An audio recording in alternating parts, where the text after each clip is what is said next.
सोचो अगर हमारी बॉडी में ट्रांसपोर्टेशन सिस्टम ही ना होता तो हमने जो ऑक्सीजन लिया है वो हमारे लंग्स में ही पड़ा रहता। हमने जो हमारे स्टमक के थ्रू डाइजेशन किया है वो स्टमक में ही पड़ा रहता। हमारा ब्रेन ना तो कोई और पर्टिकुलर ऑर्गन तक सिग्नल पहुंचा पाता। It seems scary, right? तो आज उसी के बारे में, one of the important life process that is transportation, उसके बारे में बात करेंगे। इससे पहले हम ये समझते हैं कि हमारी बॉडी में ट्रांसपोर्टेशन होता किसके थ्रू है। That is blood. हमारी बॉडी में जो फूड है, न्यूट्रिएंट्स है, ऑक्सीजन है, वेस्टेज है, ये सारी चीज़ें एक जगह से दूसरी जगह ट्रांसपोर्ट होती है ब्लड के थ्रू। हमारी बॉडी में लगभग 5 लीटर समथिंग ब्लड होता है। यही ब्लड एक ऑर्गन को दूसरे ऑर्गन के साथ कोऑर्डिनेट करवाता है, ये सारी चीज़ों का ट्रांसपोर्टेशन के थ्रू। अभी ब्लड बना किससे है? ब्लड एक टाइप का प्लाज्मा है, एक फ्लूइड है जिसमें काफ़ी सारी चीज़ें फ्लो आउट होती हैं। सबसे पहले तो बात करूँ RBC, that is red blood cells. अभी रेड ब्लड सेल्स क्या है? रेड ब्लड सेल्स जो है हमारी बॉडी में ऑक्सीजन कैरी करने का काम करते हैं, जिसमें हीमोग्लोबिन होती है बेसिकली। अगर हमारी बॉडी में हीमोग्लोबिन का लेवल कम है, दैट मीन्स कि हमारी बॉडी वीक है। वीक इट सीम्स कि हमारी बॉडी बहुत ज़्यादा वीक होने लगती है, मतलब वीक फील होता है। दूसरा आता है WBC, that is white blood cells. White blood cells क्या काम करते हैं? हमारी बॉडी में एज अ सोल्जर काम करते हैं। क्यों सोल्जर? क्योंकि ये हार्मफुल बैक्टीरिया जो outside the body outside the body enter हुए हमारे बॉडी के अंदर, तो इन सारे bacteria, harmful viruses, harmful microorganism, इन सबको डिस्ट्रॉय करने का काम करते हैं हमारी बॉडी में वाइट ब्लड सेल्स। तीसरा है प्लेटलेट्स। प्लेटलेट्स क्या काम करते हैं? जब हमारी बॉडी कहीं से इंजर्ड होती है, हमें कहीं चोट लगती है, तो इस चोट को, इंजर्ड हुए पार्ट को रिवाइव करने में मदद करती है प्लेटलेट्स। और fourth is a plasma. Plasma एक येलो कलर का फ्लूइड है जिसमें सारी चीज़ें ट्रांसपोर्ट होती है। आरबीसी, डब्ल्यूबीसी, प्लेटलेट्स, इसके अलावा hormones, nutrients, oxygen, CO2, nitrogenous wastage, ये सारी चीज़ें। हमारी बॉडी में जो ब्लड होते हैं वो 2 टाइप के आते हैं। एक आता है ऑक्सीजनेटेड ब्लड और दूसरा आता है डीऑक्सीजनेटेड ब्लड। ऑक्सीजनेटेड ब्लड में ऑक्सीजन की मात्रा ज़्यादा होती है, that is rich in oxygen. Deoxygenated blood में कार्बन डाइऑक्साइड की मात्रा ज़्यादा होती है, that means it reaches in CO2। ये जो आवाज़ सुन रहे हो, ये सिर्फ धड़कन नहीं है, ये प्रूफ है कि हमारी बॉडी ने अभी तक हमें अनइंस्टॉल नहीं किया है one of the most important organ in our transportation system, that is heart. Heart एक ऐसा एम्प्लॉय है या फिर एक ऐसा ऑर्गन है जो कि 24/7 हमारी बॉडी के लिए वर्क करता रहता है। अगर वो थोड़ी देर भी बंद पड़ा, मतलब हम भी बंद हो गए। एक ऐसा ऑर्गन जो कि हमारे बर्थ के टाइम से लेके मरने तक सिर्फ कॉन्टिन्यूसली हमारे लिए धड़कता रहता है, बिना कोई एक्सक्यूज़ किए कि आई क्वाइट, मैं थक गया। और हमें देखो 10-15 सीढ़ी चढ़ने के बाद ऑक्सीजन कम हो गई। हार्ट एक ऐसा ऑर्गन है जो कि हमारी बॉडी में ब्लड को पंप करता है। हम, जैसे कि मैंने बोला, हमारी बॉडी में 2 टाइप के ब्लड आते हैं, ऑक्सीजनेटेड ब्लड और डीऑक्सीजनेटेड ब्लड। जनरली जो मैमल्स होते हैं उसमें 4 चैम्बर हार्ट देखने को मिलता है। 4 चैम्बर हार्ट मीन्स कौन कौन से 4 chambers? 2 ventricles and 2 atriums. Right ventricle, right atriums, left ventricle, left atriums. अभी नाम ही सुन के लगता होगा कि ये तो कोई लग्जरीज अपार्टमेंट के रूम्स के नाम है, बट नहीं, दैट इज़ 4 चैम्बर जो कि हमारे हार्ट के अंदर होते हैं। यही 4 चैम्बर जो है वो ऑक्सीजनेटेड ब्लड और डीऑक्सीजनेटेड ब्लड को सेपरेट रखने में मदद करते हैं। ये दोनों ब्लड हमारी बॉडी में सेपरेट रहना ज़रूरी है, तभी जाके हम मैक्सिमम एनर्जी यूटिलाइज कर पाएंगे। तो क्या सभी एनिमल्स में 4 चैम्बर हार्ट होता होगा? नो। काफ़ी सारे एम्फीबियंस एनिमल ऐसे भी है जिसमें 3 चैम्बर हार्ट होते हैं। कुछ एक्वेटिक एनिमल के अंदर 2 चैम्बर हार्ट होते हैं, लाइक अ फिश, जिसमें डबल सर्कुलेशन होता है। अभी मैमल्स में 4 चैम्बर हार्ट क्यों है? क्योंकि मैमल्स की जो एनर्जी रिक्वायरमेंट है वो बाकी सारे एनिमल्स से थोड़ी ज़्यादा है, और इस वजह से जो है उसमें 4 चैम्बर हार्ट देखने को मिलते हैं।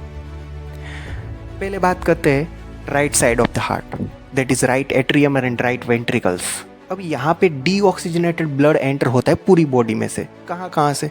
दो जगह है, एक upper body vena cava and lower body vena cava. Lower body यानी कि हार्ट के जो नीचे है, ये हार्ट के जो नीचे वाला पार्ट है, वहाँ से जितना भी डीऑक्सीजनेटेड ब्लड है वो वहाँ से एंटर होता है लोअर बॉडी वेना कावा से। और अपर बॉडी वेना कावा यानी कि हार्ट के ऊपर की जो बॉडी है, वहाँ से जितना भी डीऑक्सीजनेटेड ब्लड है वो अपर बॉडी वेना कावा से एंटर होता है।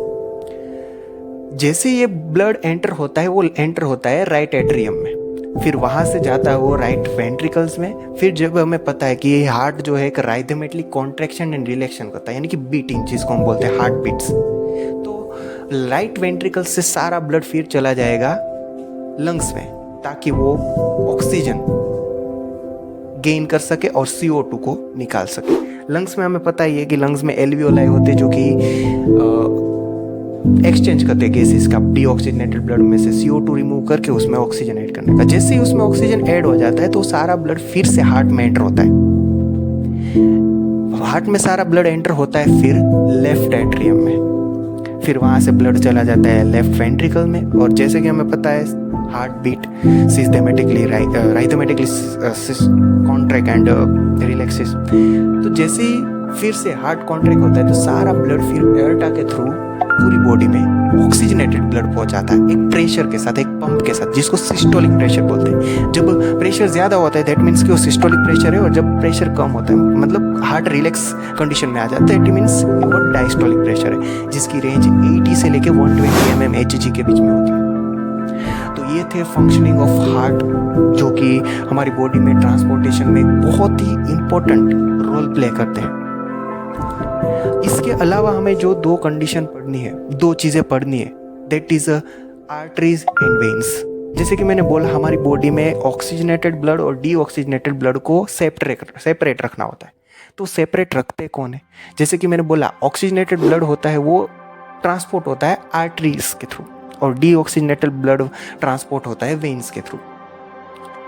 इन दोनों के अंदर फ़र्क क्या है? आर्टरीज जो होती है वो उसकी वॉल्स जो होती है ठीक होती है। क्योंकि मैंने जस्ट अभी बोला कि हार्ट जो है ऑक्सीजनेटेड ब्लड को प्रेशर के साथ भेजता है, क्योंकि उसको सभी ऑर्गन तक पहुंचाना है। तो उसकी जो वॉल्स होती है वो ठीक होती है, ताकि इस प्रेशर की वजह से आर्टरीज की जो वॉल है वो फट ना जाए, वरना इंटरनल ब्लीडिंग स्टार्ट हो सकती है। और जो वेल्स होते हैं वो सारी बॉडी ऑर्गन से डीऑक्सीजनेटेड ब्लड कैरी करके हार्ट तक लाते हैं, यानी कि वहाँ पे कोई प्रेशर नहीं होता, बट फिर भी वहाँ पे वेल्व सिस्टम होती है। क्यों वेल्व सिस्टम? क्योंकि ये चीज़ कभी कभी अपोजिट ग्रेविटी हो जाती है। सपोज करो मेरी लोअर बॉडी से जो ब्लड है उसको हार्ट तक पहुँचाना है, तो मतलब वो तो अपोजिट ग्रेविटी हो गया, तो वहाँ पे वेल्व सिस्टम काम आती है। वेल्व सिस्टम मीन्स कि वेन्स जो होती है उसमें छोटे छोटे वेल्व्स लगे होते हैं, जो कि एक एक कंपार्टमेंट के जैसे दिखते हैं। जब एक कंपार्टमेंट फुल्ली भर जाता है तो दूसरा वेल्स ऊपर का खुल जाता है एंड वहाँ पे फिर से ब्लड एंटर होता है, और वैसे एक सीरीज में जो है डीऑक्सीजनेटेड ब्लड पहुँचता है हार्ट के अंदर।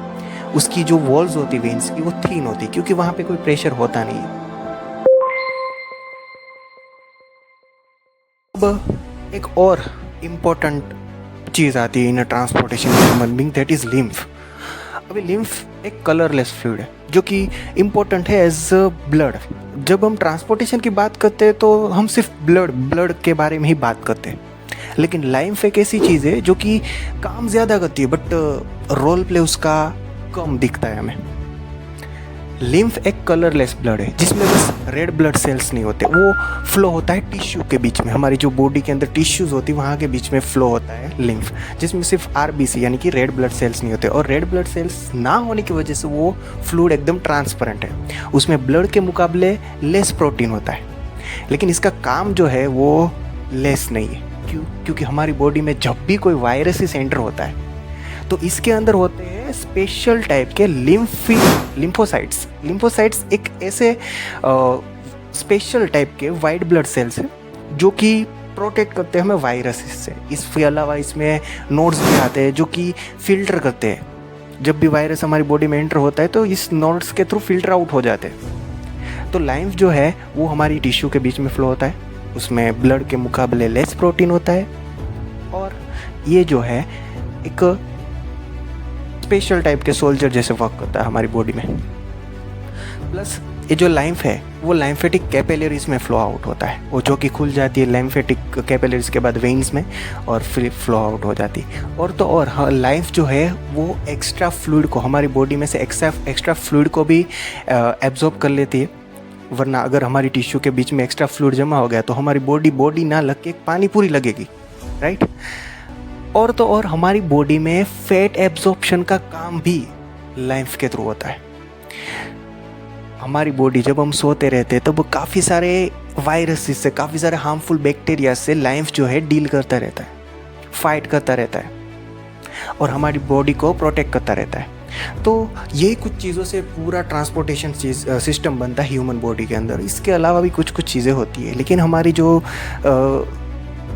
बेसिक ट्रांसपोर्टेशन सिस्टम है वो तो यही है। जैसे कि मैंने बोला, oxygenated blood, deoxygenated blood, heart, lymph and this all, ये पूरी बॉडी के साथ कनेक्टेड होती है, एक ऑर्गन के साथ दूसरे ऑर्गन के साथ, ताकि हमारी बॉडी कोऑर्डिनेटली वर्क कर सके। और ये सारे कोऑर्डिनेशन की वजह से ही हमारी बॉडी जो है वर्क कर पाती है। इसलिए इसको इम्पोर्टेंट लाइफ प्रोसेस बोलते हैं हमारी बॉडी के अंदर। सो वेल, आज के लिए इतना ही। अगर कोई भी नेक्स्ट टॉपिक आपको लगता है कि ये एक्सप्लेन करना है तो let me know in the comment, I will explain it.